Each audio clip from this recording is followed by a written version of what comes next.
It's so good to have you back here on the program, the Newspaper Review. I'm so happy to have you join us today, the 12th of May, 2023. Yes, we're already in the second quarter of the year and it's fast running by already. And we have been bringing you headlines here on the program. So if this is the first time you're seeing this video, yes, this is where we get to review headlines across newspapers. We always encourage you to be a part of this by first subscribing to the channel and of course, dropping your comments on the comment section, because that will also help you get or stay connected to us, and also turn on your notifications so that you get notified. Be the first to get notified whenever we come up with other interesting programs that we do here on Tap TV. All right, today we'll be going through the headlines together with you.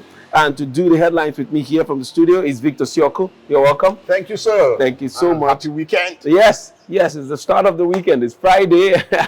And I'm already getting ready. I wish I can relax this weekend. I hope I get that opportunity to relax for at least maybe 5 hours. Just stay in the house with family and chill. I don't know if that will work, but we're hoping that happens.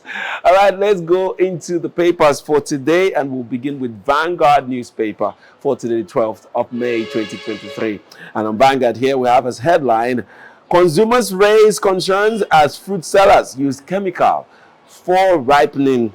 You find story on page 11 of the Vanguard newspaper. We also see here, military onslaught, panic as fleeing terrorists approach beaming Gwari. You see on page 11, that's where you get details of that story. Detention, I'm scared Kanu may die in DSS custody. Ozekome. You find that story on page 8 of the Vanguard newspaper. And lastly, up there, we see Oguta Orashi River dredging, game changer for Imo, Africa. Osinbajo speaking. And you see that story on page 8 of the Vanguard newspaper. Moving downwards to the main headline here, it says Senate presidency. Northern senators threaten to revolt over zoning template. Be bold, reject Tinubu's anointed candidate. Senators tell APC National Working Committee. Hold your fire will ensure justice. Adamu tells Kalu, Yari, Musa, Izinasto. Orders. North Central APC insist on speakership. Party will revisit zoning formula. Omahi says one can't be asked to be patriotic if intentionally excluded. One can't be asked to be patriotic if intentionally excluded. We also see as headline on the Vanguard, presidential poll, court adjoins Atiku's petition till May 18th. Ex-VP storms court for hearing of his petition against Tinubu. And lastly, I'll take this one. Our expelled suspended members acting APC script, says LP. All right, Mr. Victor, let's go to the stories in question. But there's this story of interest, though, that of Oguta Orashi River dredging, game changer for Africa and Imo State. That statement was made by the Vice President of Nigeria. What's your take generally on that project? Now, where do I even come from? See, Oguta Lake is just so dear to me because as a young child, I had friends that visited the Oguta Lake. Oguta Lake was known for a tourist area, okay? But now, the federal government, they are teaming up with PPP guys and the Imo State government. So federal, Imo State and PPP coming together to dredge that region. It is a very significant region. Why? Because from the Oguta River, you can connect through the Orashi River. In fact, it is all the same tribunal, the same tributary, goes down to the Atlantic. So what are we talking about in terms of location? You mentioned the Oguta Lake or the Oguta region. From the Oguta, you get to Orashi, where you have the Degema. Okay, from there, it goes down to, so even goes through Ahoda, Degema, down to the Atlantic. So what will this project bring? It will bring seamless transportation. Okay, it will bring in investment, all manner, both, be it agriculture, be it logistics, through the Atlantic to the region, to Imo State. And mind you, Imo people are known for their trading. Okay, majorly the southeasterners. So if Onitsha is bringing its own, then let Imo be bringing its own. And if that works, it will be amazing. But now, what are they facing right now? This event, the event that was being hosted by Imo State government. We saw Osinbajo there. We saw the military there. We saw the top naval officers there to put in their words. It will be very, very vital. It's a very vital project. One, in fact, it will even help with respect to security. Mind you, the region of Ahoda and Egbema, they have natural resources. They have gas. Yes, of course. And that region has been known for oil theft. Yeah, the activity of vandals are very, very prominent. So if there will be proper access, for our naval officers to do their thing, to secure the area, it will make so much sense. But aside that, while we are thinking about the oil investment because of the Egbema zone, and yes, if you open up that region, we'll have more exploration happening down there. But I also want the government to also think outside the box. This is not just, we should not just be thinking overly about oil and gas and hydrocarbons. Let's think about the tourism that region will bring. How do we make it a tourist destination for even Nigerians and its neighbors? How about the agriculture? See, the type of soil, the alluvial they have in that area, so rich. In fact, what's his name? The former governor of Imo State. What's his name? Oh, I don't want to. Hakim? Hakim, yeah. Thank you very much. Hakim was, and he even mentioned that, see, that he can beat his chest that there is no soil in Nigeria as fertile as that region. So let's say that it is even mere words, that it is not up to, let's say it is not even the best soil in the country. But for the fact that we have very rich soil around that region, my brother, we can do a lot. So why am I saying this? Because if you find that the past 8 years, people will say I've come with Buhari matter. For the past 8 years, you find out that the Buhari regime has been investing so much in the oil sector. But at the end of the day, what has happened? You find out that when Goodluck was there, we were selling more than now. Okay, yes, one might say, oh, we are selling because the cost of oil was very high then, but no, we were producing more than 2 million in a day. But right here, since 2019, we've not surpassed 1.7 million per day, as in when you average it from January to December. So you find out that, see, we've been so much struggling. Now, the new government of Tinubu has stated that in 2027, that's in the next 4 years, that they will be able to produce 4 million barrels per day. Okay, even that 4 million barrels per day, you can't even quantify it with what Saudi Arabia, 30% of what Saudi Arabia is producing. My brother, what about Angola? As little, I'm sorry, Angola people, if you guys are watching, let me use the word little, please. As little as Angola, Angola, you cannot rub shoulder with Nigeria. In terms of population, in terms of natural resources, in terms of human resources, you cannot compare. But Angola right now, they are exporting more than Nigeria, my brother. And they've even taken over the market. They have. So we should not just put in all our energy in the oil industry. There is a whole lot to capture from it. Mind you, like I told you, the Oguta Lake itself, in fact, just remodernizing the Oguta Lake can fetch in so much money to the country. Mind you, you watch on internet or watch on TV where you see all those fine waters in Singapore, in Malaysia, in Seychelles. My brother, we can achieve that just here in Oguta Lake. We can achieve that. The water already is bluey. If you see from the sky, you see the water is so good in the eyes.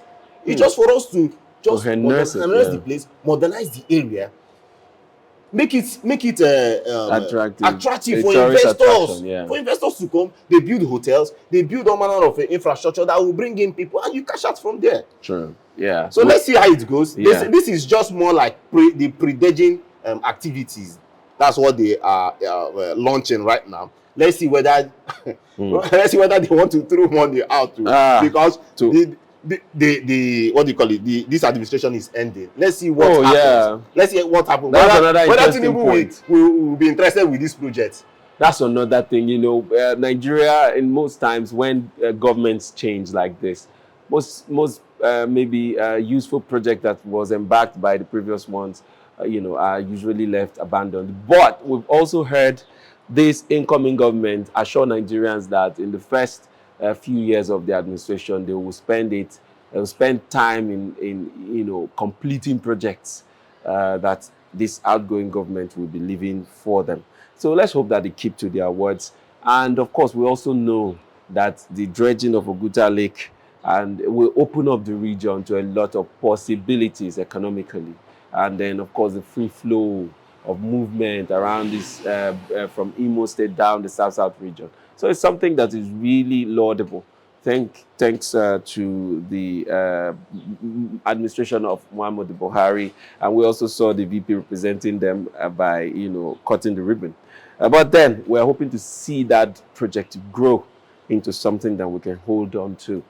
All right, let's move on to our next paper for today, and that will be Daily Sun newspaper.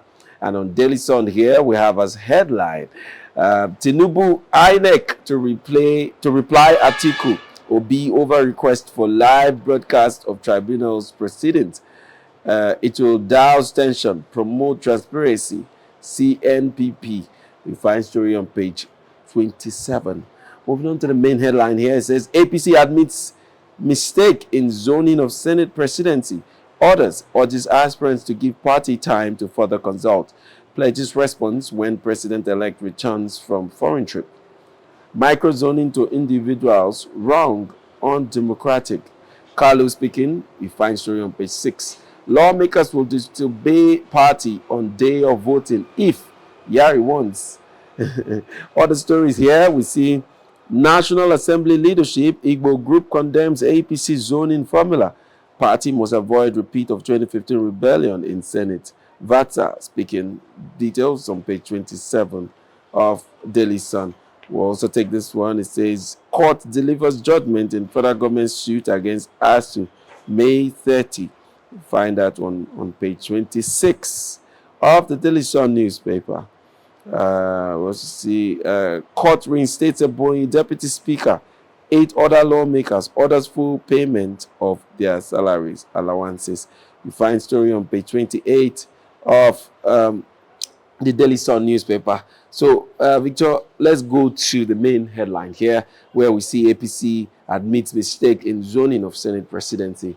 This has been the news for quite a while now, and I'd like us to still follow this news because it's very important, because it's going to determine who becomes the next Senate president and the deputy Senate president, and most likely also for the House of Representatives, because the APC has a majority in both houses, and so we're beginning to see how the leadership positioning is playing out for a very critical position such as that of the Senate president. What's your take generally? Okay, so Ojuzo Carlo and some other disgruntled members of the House APC, came yesterday. They were at the secretariat, the APC secretariat, and they met the chairman of the party, as Senator Adamu, and they voiced their grievances. They voiced that it was not well distributed. Okay, that's the zoning was not well distributed, especially when we are talking about the North Central. Yeah. Okay? Oh, they felt that the North Central was being neglected. Yes. Okay, and also if you check by the election, what just happened during the election, you find out that, see, when you are talking about the North, you still have the North Central giving the votes. Like about, I think, 40% of the northern votes were collected from the North Central. Niger, yeah, FCT did badly. Plateau did badly. Yeah. But yeah, you had Benue, you had which other states help me? Kwara State Coming through for the coming APC. through. And Kogi, yeah, coming through for the zone. So neglecting them, not even giving them deputy speaker. I think that's too much. And for the Southeast, they are Ojuzo Kalu is not even happy that they are just giving them, out of the 4 positions, the smallest among them all is the deputy speaker that was given to Ben Carlo, okay, from Abia State too. So more like this, they are like, I think they were like, okay, let's settle Abia State with this. But Ojuzo Kalu is saying, see, no, you're not going to settle. Yes, this is not good for us, for my people. You need to make me it is my talk. Okay? But now, Mr. Bule, there's one thing with our politicians which I don't like about. You see what they are doing? They are talking about themselves. They are forgotten the mission for the nation. They've left that aside for this time. They're talking about themselves. And let me tell you, at the end of the day, by the time these leaders have been selected, you see these ones that are voicing out their pains, that they've not been accommodated in this zoning. My brother, at the end of the day, it might just be them that will get sub positions. Did you get me? Sub positions that will be so juicy at the end of the day. So in fact, it is just about their pockets. True. Look at what has just happened. The report that was just recently released. That our president, our commander-in-chief, our farmer, poor, wretched farmer that had no money, that people contributed money for him to buy the ticket of the party. Yeah. Okay? That he will be going home with about 14 million naira. 14 million naira, and they tag that money hardship allowance. Hardship? Yes. What sort of hardship has he gone through? I wonder. He signed up for this. In fact, he almost killed himself in getting to that position.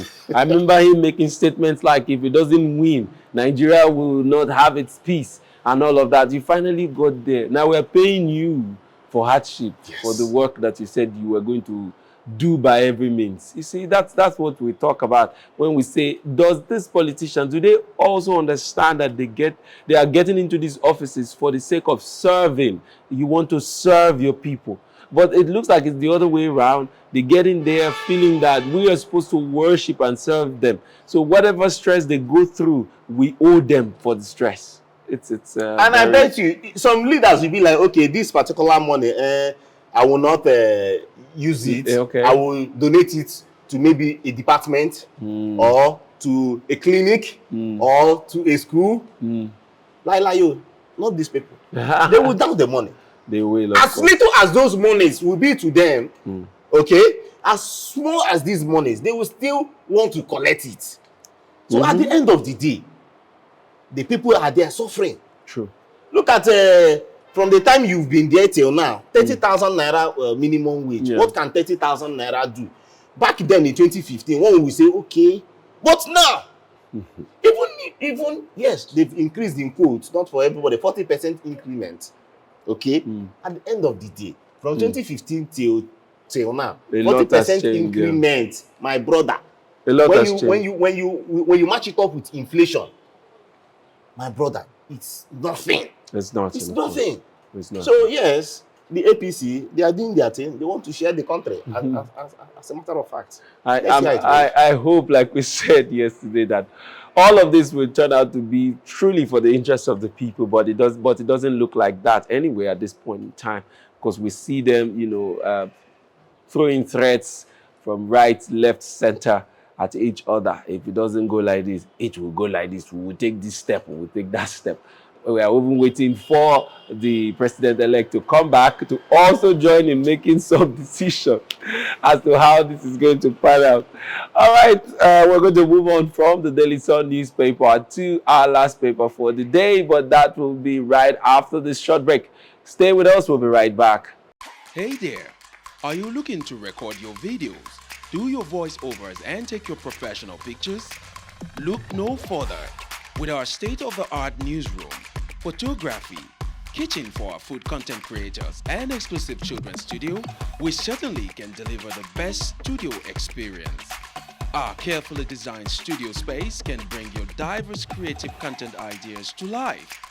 We aim to consistently serve value to our customers far and wide. Come, let Tharv Media give life to your dreams. Tharv Media, a slice of infotainment. Thank you so much for staying with us up to this time here on the Newspaper Review. We're still going through the headlines across newspapers around Nigeria. Don't forget that you can also be a part of this by dropping your comments and your reactions on the comment section. And if you're just seeing this video for the first time, don't forget to subscribe by clicking on the subscribe button and of course the notification so that you'll get notified whenever we come up with new episodes of this program and all the other interesting programs we have lined up for you here on TAP TV. So let's go to our last paper for today, the 12th of May, 2023. And that will be Daily Independent newspaper. The headline here reads, 10th National Assembly Leadership Tussle. Hold your fire, Adamu pleads as Yari Kalu leads protest. Kalu asks APC to retrace steps or face revolt. Quite a threat right there. Face revolt. All right, state governments to feed, accommodate their inmates. Federal government speaking there spends 22.44 billion naira on feeding 75,507 prison inmates. That's quite a story there. But if you need to get details, go to page 9 of the Daily Independent newspaper. That's where you find details. Move downwards to the main headline here. It says, Nigeria's 77 trillion naira debt. Calamity of highest proportion. Pengasin speaking. Right. That's, the every time I see this amount of debt Nigeria is owing, it makes me wonder. 77 trillion naira debt. 77, let's repeat it again. 77 trillion naira. Trillion naira death. All right, and then they're still borrowing more. We have the outgoing government borrowing $800 million. $800 million to add to this. So you do the math and begin to see how neck deep we are in borrowing and debts that we need to pay off. Other headlines here says PDP receding. Let's regain its prime place. Atiku tells members, insists party won presidential election, will retrieve its mandate. Party says judicial action will determine stability of Nigeria.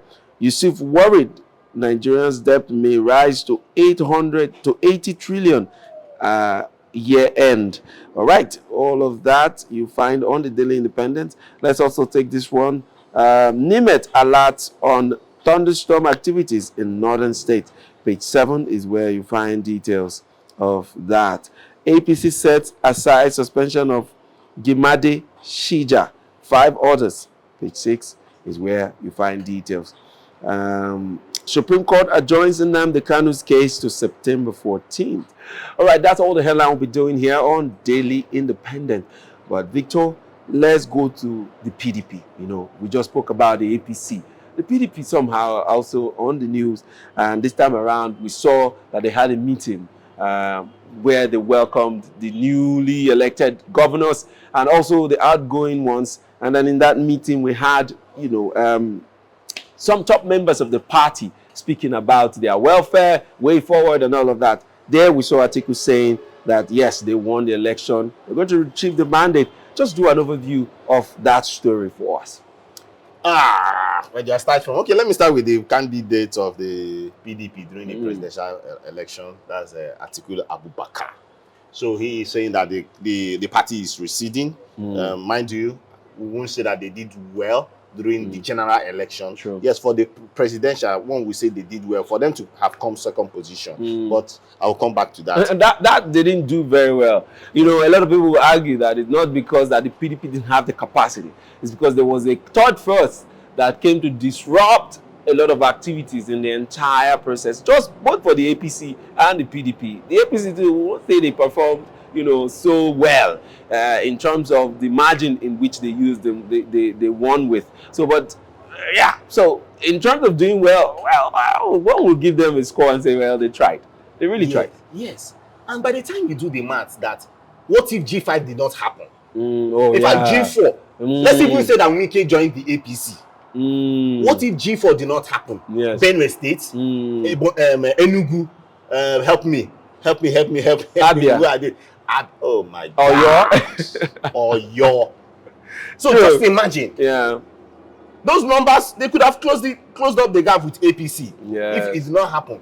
Then mind you, there are some things, some persons are out there hoping that if the tribunal works against APC or Tinubu, that it will have to be P2B. My brother, if anything happens to Tinubu candidature, he's going straight to Atiku. Straight. Because he's in Because he came second second position. position. Yeah. Okay? And from what is happening, what happened from help me, Osun State, you find out that the beavers was the major thing, not Sava. Oh, that's Beavers. Yeah. Not the Sava. Now that's what helped the Osun State governor, Yes. the Governor Adeleke in this case. Yeah. Labour Party, we know that Labour Party, the major challenge they had was data going to server and not beavers. So if you check what we have in the server, you find out, yes, some results were distorted. Yeah. Some results were changed. Somebody's photograph. Some piece of paper. A lot of wrong things. Are you getting me? Yeah, irregularities. So, if we go by what has happened in Osun State, you find out that PDP might just have it. Go check it. PDP might just have it. So when you now start talking about, please, let me put this disclaimer. You see, PDP, they are the ones that cause their problem. No two ways about that. Because they even gave us this APC. The PDP gave APC the opportunity to come and fall down the building that they were falling. Yeah. So as it stands, is he receding like he said? Yes, the party is receding. Will they come back? I do not think so. I don't see PDP coming back. Go and check now. Go out to the street and so do you see them breaking into or merging with some other force to? They might not merge. They will not. I'm not seeing them as merging because there is some pride in their head. Mind you. So they might just be fading away for. They'll just be fading and just be disintegrating. Mind you, before the APC came, they had already in their minds see themselves being in power for 100 years. They made all manner of utterances now that they were. Mind you, Nigeria was a one-party system when they were there. Okay, now that we have 3 parties, closing to 4, I need to mention NNPP. For you to win a state in the north, Kano for that matter, as long as Kano, you both in presidential and in many other states, In Castina, you guys still have your stronghold. In Kano, NNPP state. So we have a 4-party state as it stands. One might say it is regional. No two ways about it is regional. Let's not also eliminate the fact that Labour Party is almost regional. I will use the part almost regional. Yeah. Okay. So look at the effect of Labour Party to the PDP. Had it been that Labour Party, let's not even go there. But in all, yes, they will still be feeling good that in the southwest, especially in Osun State, that they were able to get that mandate there. But you also ask that question: what happens between Atiku and the strongman Wike? Because at the end of the year, we know that Wike is leaving his seat. Okay, but will he also have that voice? I believe he will still have that voice at least for the next 4 years or 8 years. But it will be unfortunate if he does not. Unfortunate on his own side.